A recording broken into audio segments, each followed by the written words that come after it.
Pertama-tamanya, kami dari kelompok 7 akan mempresentasikan hasil tugas proyek kami, di mana tugas proyek kami ini untuk memenuhi tugas dari manajemen pendanaan dan permodalan, yang di mana di sini kami akan melakukan analisis teknikal dan analisis fundamental terhadap PT Unilever Indonesia. Sebelum kami mulai, perkenalkan nama saya Jeffrey Lemban Gaul.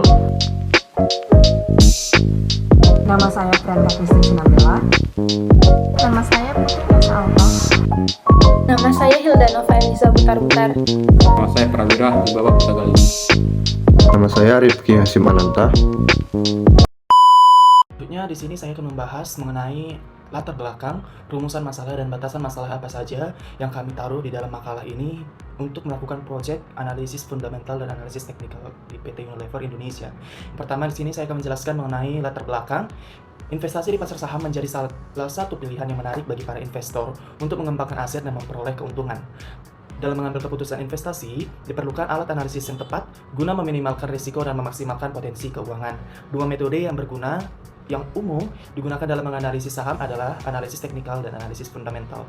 Analisis teknikal yang dimana berfokus pada pergerakan harga saham di masa lalu untuk memprediksi tren di masa depan dengan memanfaatkan data historis, grafik, serta indikator teknis lainnya. Sementara itu, analisis fundamental menitik beratkan pada penilaian kondisi keuangan perusahaan, prospek bisnis, dan faktor-faktor ekonomi yang mempengaruhi nilai intrinsik saham.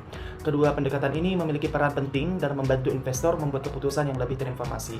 Proyek ini bertujuan untuk melakukan analisis teknikal dan analisis fundamental terhadap saham PT Unilever Indonesia guna memahami lebih dalam bagaimana kedua metode tersebut dapat digunakan dalam proses pengambilan keputusan investasi.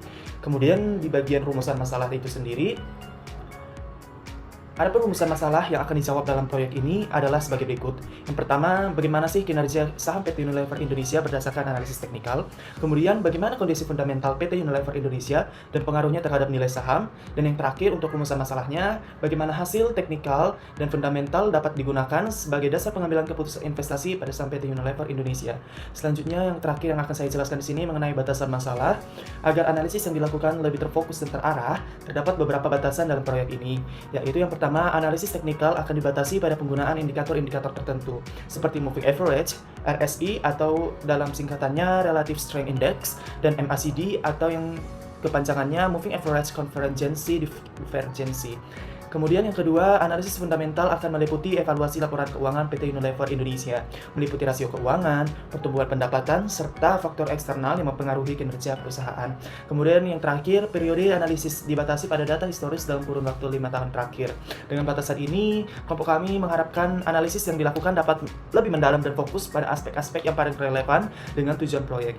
Konsep analisis fundamental. Analisis fundamental adalah pendekatan yang digunakan untuk mengevaluasi nilai intrinsik suatu saham dengan menganalisis faktor-faktor yang mempengaruhi kondisi bisnis dan kinerja keuangan perusahaan. Tujuan utama dari analisis fundamental adalah mengidentifikasi apakah harga saham suatu saham mencerminkan nilai intrinsiknya. Metode yang digunakan dalam analisis fundamental terdiri atas dua pendekatan utama. Yang pertama, pendekatan top down, dan yang kedua, pendekatan bottom up. Beberapa indikator utama yang digunakan dalam analisis fundamental meliputi yang pertama, rasio keuangan yang terdiri dari price to earnings ratio, debt to equity ratio, return on equity. Yang kedua, laporan keuangan yang terdiri dari laporan laba rugi, neraca keuangan, dan laporan arus kas. Yang ketiga, faktor eksternal, kondisi ekonomi global dan domestik, kebijakan moneter dan fiskal, dan yang terakhir, persaingan industri serta perkembangan teknologi. Konsep analisis teknikal adalah metode evaluasi yang memanfaatkan data historis harga saham dan volume perdagangan untuk meramalkan arah pergerakan harga di masa depan. Metode ini didasarkan pada asumsi bahwa pola pergerakan harga di masa lalu cenderung berulang akibat perilaku kolektif perilaku pasar. Tujuan utama dari analisis teknikal adalah mengidentifikasi tren dan menentukan waktu yang tepat untuk membeli atau menjual saham. Metode yang digunakan dalam analisis teknikal meliputi beberapa alat dan teknik, diantaranya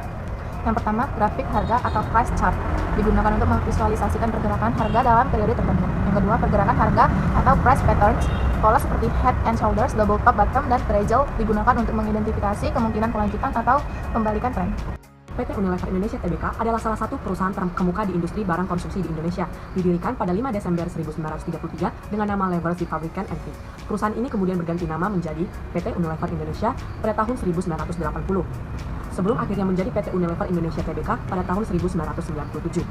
Visi perusahaan adalah menjadikan kehidupan yang lebih baik, berkelanjutan, dan sejahtera bagi masyarakat.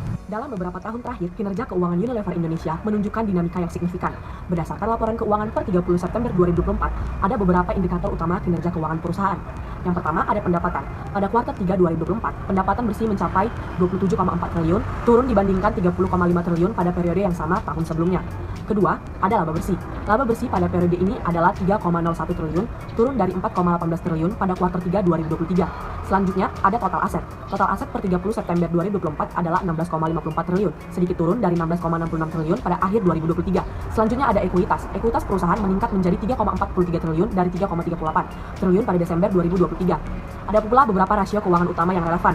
Pertama, ada rasio laba bersih, 11% pada kuartal 3 2024, turun dari 13,7% pada kuartal 3 2023. Selanjutnya ada rasio lancar, 0,52 kali menunjukkan likuiditas perusahaan dalam memenuhi kewajiban jangka pendek. Selanjutnya ada return on asset, 18,2% pada kuartal 3 2024, menurun dibandingkan 25,1% di tahun sebelumnya. Selanjutnya ada return on equity, 87,6% pada kuartal 3 2024, menurun dari 123,9% pada kuartal 3 2023. Faktor utama yang mempengaruhi kinerja ini adalah peningkatan biaya bahan baku, inflasi, serta strategi perusahaan dalam menghadapi persaingan pasar yang ketat. Selanjutnya, kondisi industri perusahaan. PT Unilever Indonesia Tbk beroperasi dalam industri barang konsumsi yang sangat kompetitif di Indonesia. Beberapa faktor utama yang mempengaruhi industri ini meliputi: pertama, persaingan ketat. Unilever Indonesia bersaing dengan perusahaan multinasional seperti P&G, Nestle, dan Indofood, serta dengan merek-merek lokal yang semakin berkembang. Kedua, ada tren konsumen. Peningkatan kesadaran akan produk alami dan berkelanjutan mempengaruhi permintaan pasar. Yang ketiga, ada teknologi dan digitalisasi. Pergeseran ke platform e-commerce dan strategi pemasaran digital menjadi kunci dalam mempertahankan pangsa pasar. Selanjutnya, ada regulasi pemerintah. Kebijakan terkait pajak, standar keamanan, pangan, dan lingkungan berpengaruh terhadap biaya produksi dan distribusi. Kelima, ada kondisi ekonomi. Faktor inflasi, nilai tukar rupiah, dan daya beli konsumen mempengaruhi kinerja penjualan dan profitabilitas. Meskipun menghadapi tantangan, Unilever Indonesia terus melakukan inovasi produk, ekspansi pasar, serta digitalisasi untuk mempertahankan posisinya sebagai pemimpin pasar di industri barang konsumsi di Indonesia. Nah, sekarang saya akan menjelaskan analisis teknikal yang kami lakukan pada saham PT Unilever Indonesia dari tahun 2023 hingga pada saat ini tahun 2025. Nah, apa itu analisis teknikal? Analisis teknikal adalah metode yang digunakan untuk menganalisis pergerakan harga saham berdasarkan data historis, seperti harga dan volume perdagangan. Tujuannya untuk mengidentifikasi tren harga, momentum, serta titik support dan resisten yang dapat membantu investor menentukan kapan harus membeli atau menjual saham. Nah, sekarang mari kita lihat analisis tren pergerakan saham Unilever Indonesia pada 2 tahun terakhir. Nah, yang dimana tren harga saham PT Unilever Indonesia menunjukkan tren turun atau downtrend cukup signifikan. Pada awal tahun 2023, harga saham masih berada di sekitar Rp5.000. Namun, sejak pertengahan tahun 2023, harga mulai mengalami penurunan bertahap, meskipun ada beberapa fase pemantauan atau rebound. Memasuki tahun 2024, harga semakin melemah, dan pada awal tahun 2025, harga saham mencapai titik terendah, yaitu di Rp985. Hingga saat ini, harga telah mengalami pemulihan kecil dan berada di kisaran Rp1.300 hingga Rp1.400. Nah, yang berikutnya analisis tren utama atau trend lines. Untuk tren jangka panjang berada pada bearish atau turun, yang dimana harga masih dalam pola penurunan sejak awal tahun 2023. Untuk tren jangka menengah berada pada potensi kembalikan arah atau reversal, yang dimana ada tanda-tanda pemulihan setelah menyentuh titik terendah yaitu Rp985. Untuk tren jangka pendek berada pada konsolidasi, yang artinya harga bergerak dalam tren sempit antara Rp1.300 hingga Rp1.400.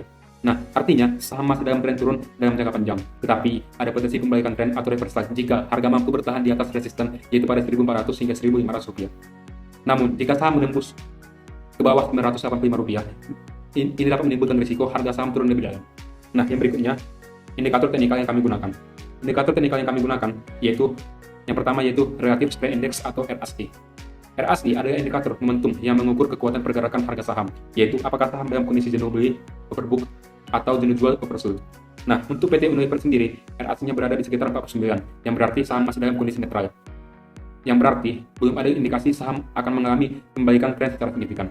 Nah, yang berikutnya yaitu Moving Average atau MA. Moving Average adalah indikator yang menghitung rata-rata harga saham dalam periode tertentu untuk mengidentifikasi tren jangka panjang. Untuk PT Unilever, berada di bawah MA200 yang menunjukkan bahwa tren utama masih turun. Jika harga bisa naik di atas MA200, ini bisa menjadi tanda awal perubahan tren menjadi bullish atau tren naik. Nah, yang berikutnya hubungan dengan fundamental, yang dimana analisis teknikal tidak terlepas dari kondisi fundamental perusahaan. Dari laporan keuangan pada kuartal ketiga 2024 dan laporan tahunan 2023 terlihat adanya penurunan laba dan penjualan yang mempengaruhi minat investor. Faktor eksternal seperti kondisi ekonomi, persaingan di sektor customer goods, serta sentimen pasar turut memberikan tekanan pada harga saham. Jika kedepannya fundamental membaik seperti peningkatan laba dan inovasi produk yang berhasil, maka hal ini bisa menjadi katalis positif yang mendukung sinyal teknikal bullish. Perbaikan fundamental seringkali memperkuat sinyal teknikal, yang dimana dapat menciptakan dorongan beli yang lebih kuat pada konsumen. Selanjutnya, analisis fundamental. Pada analisis fundamental, kita akan melihat seberapa sehat perusahaan Unilever dan apakah layak untuk kita investasikan. Yang pertama, kita akan melihat pada return on equity. Return on equity ini mengukur seberapa efektif perusahaan menghasilkan keuntungan dari modal yang diberikan oleh pemegang saham. Pada tahun 2024, return on equity Unilever ada pada 87,60%, naik dari tahun sebelumnya yang berada pada 77,8%. Artinya, Unilever semakin efektif dalam menghasilkan keuntungan dari modal yang ada. Selanjutnya, return on asset. Return on asset ini mengukur seberapa efisien perusahaan menggunakan asetnya untuk menghasilkan laba. Sayangnya, return on asset Unilever malah turun dari 25,1% di tahun 2023 menjadi 18,2% di tahun 2024. Ini menunjukkan bahwa Unilever kurang efektif dalam memanfaatkan asetnya untuk menghasilkan keuntungan. Selanjutnya, ada debt equity ratio. Debt equity ratio ini menunjukkan seberapa besar utang perusahaan dibandingkan dengan modalnya. Debt equity ratio Unilever naik drastis dari 2,10 menjadi 3,81. Artinya, utang perusahaan hampir 4 kali lipat dari modalnya. Ini bisa jadi risiko karena perusahaan harus membayar bunga dan pokok utang. Semakin tinggi debt equity ratio, semakin tinggi risiko gagal bayar. Selanjutnya, ada earning per share. Earning per share ini mengukur laba yang diperoleh perusahaan untuk setiap lembar saham yang beredar. Pada perusahaan Unilever, earning per share mereka sebesar 79 per saham pada 30 September 2024, mengindikasikan penurunan laba yang tersedia bagi setiap pemegang saham. Penurunan signifikan dari 110 di tahun sebelumnya mengindikasikan adanya tantangan saham dalam menghasilkan laba. Penurunan ini dapat mempengaruhi persepsi investor terhadap nilai saham Unilever dan berpotensi menurunkan harga saham di pasar. Selanjutnya, ada price earning ratio. Price earning ratio ini membandingkan harga saham dengan laba per saham. Price earning ratio Unilever naik dari Rp163.064 menjadi Rp227.085. Price earning ratio yang tinggi bisa berarti dua hal. Pertama, saham perusahaan overvalue atau terlalu mahal. Kedua, investor memiliki ekspektasi pertumbuhan laba yang sangat tinggi di masa depan. Selanjutnya, ada price to book value. Price to book value ini membandingkan harga saham perusahaan dengan nilai buku per lembar sahamnya. Nilai buku ini sederhananya adalah nilai aset bersih perusahaan yang tersedia untuk setiap lembar saham. Price to book value Unilever turun dari 41,74 menjadi 24,54. Penurunan price to book value ini bisa mengindikasikan bahwa pasar menilai saham Unilever dengan harga yang lebih rendah dibandingkan dengan nilai aset bersihnya. Price to book value ini bisa jadi indikasi apakah saham perusahaan undervalue atau overvalue. Dan selanjutnya, ada dividend payout ratio. Dividend payout ratio ini menunjukkan seberapa besar persentase laba bersih perusahaan yang dibagikan sebagai dividen kepada pemegang saham. Dividend payout ratio Unilever naik dari 64,7% menjadi 97,6%. Artinya, Unilever membagikan hampir seluruh laba bersihnya sebagai dividen. Dividend payout ratio yang tinggi bisa jadi menarik bagi investor yang mencari income atau pendapatan dari dividen, tapi juga bisa berarti perusahaan tidak banyak menginvestasikan kembali labanya untuk pertumbuhan masa depan. Selanjutnya ada analisis likuiditas, yaitu kemampuan perusahaan Unilever dalam memenuhi kewajiban jangka pendeknya. Analisis ini penting untuk mengetahui apakah perusahaan memiliki cukup aset lancar untuk membayar utang jangka pendeknya.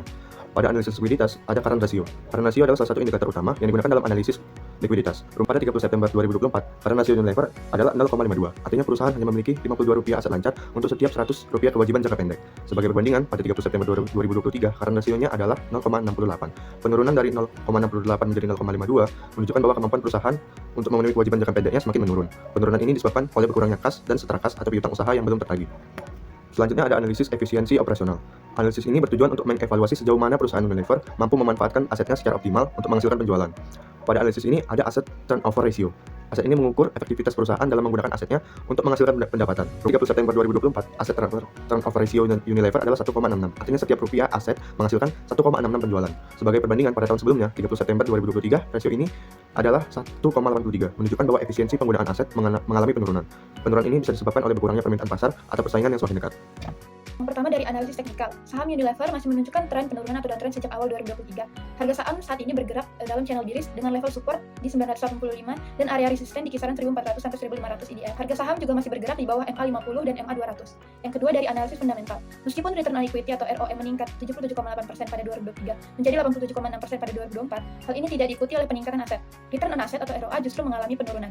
Earning per share atau EPS juga turun dari Rp110 menjadi Rp79 per saham. Secara keseluruhan, saham PT Unilever Indonesia masih menghadapi tantangan yang cukup besar. Dari sisi teknikal, tren turun masih dominan. Dari sisi fundamental, meskipun ada peningkatan efisiensi ekuitas, tekanan akibat tingginya utang dan penurunan laba menjadi hambatan utama bagi pertumbuhan jangka panjang. Selanjutnya rekomendasi. Ada beberapa rekomendasi. Yang pertama, bagi trader jangka pendek. Saham Unilever dapat menjadi peluang spekulatif apabila harga mampu menembus level resistance di 1.400 sampai 1.500. Jika harga kembali turun dan menembus level support di 985, potensi penurunan lebih lanjut sangat terbuka. Yang kedua, bagi investor jangka panjang, disarankan untuk menunggu hingga terdapat perbaikan yang lebih jelas dalam aspek fundamental. Yang ketiga, pertimbangan risiko. Perhatian khusus perlu diberikan pada rasio DIR yang tinggi, karena ketergantungan yang besar terhadap utang dapat memperbesar risiko keuangan perusahaan. Yang keempat, strategi diversifikasi. Mengingat tingginya risiko yang dihadapi PT Unilever Indonesia, investor disarankan untuk melakukan diversifikasi portofolio dengan menempatkan dana pada saham lain. Secara keseluruhan, saham Unilever masih berada dalam tren yang menantang.